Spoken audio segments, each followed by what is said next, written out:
I thought you did a really nice job of essentially depicting, a chance encounter that I like the fact that it didn't really ever become anything more than, these two people just sort of crossing paths and I guess this young mother having a really profound effect on this photographer. I thought it was a clever and unexpected direction to take things in to have her relationship with her son really put him in mind of his relationship with his own mother and how he never, made some of the considerations that her son clearly does. And I think that you did a really nice job of letting sort of his regret and nostalgia come through. I thought it was well shot, and despite the fact that you didn't have a whole lot of plot here, I wasn't bored by it. I thought that you used the time well.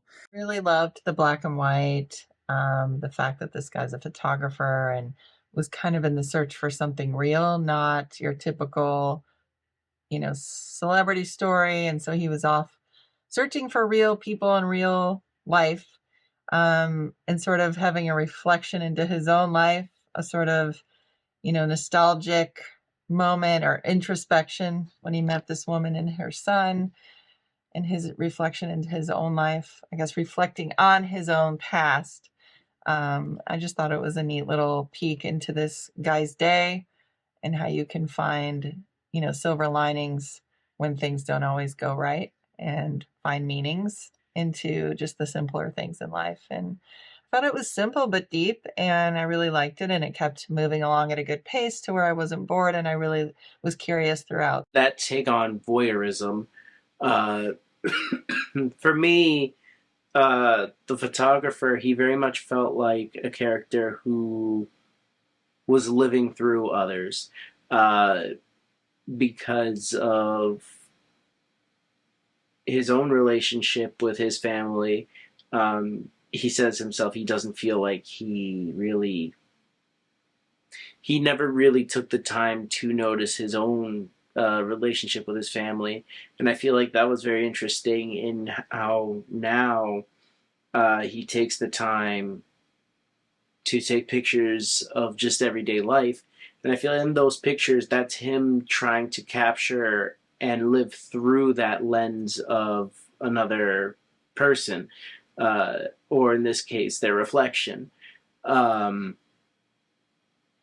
it was a very interesting way how they use the concept of voyeurism to kind of paint that message. Just the cinematography alone, I really appreciated. I think each shot was picked with such care, and I the framing was also really good. I also appreciated the black and white of it. I think considering the overall concept of how this photographer was trying to find something to focus on and to capture and to truly be able to understand, I think the black and white as a viewer helped me appreciate the simpler things, in the same way that this photographer kind of comes to the conclusion of doing that as well. I thought there was something that the black and white footage did to add to the story. I think it simplified things and made it very photographic, and I think that worked well with the theme of the photographer. I thought it worked also nicely as a short story that had a complete beginning, middle, and end, and overall it was very beautiful.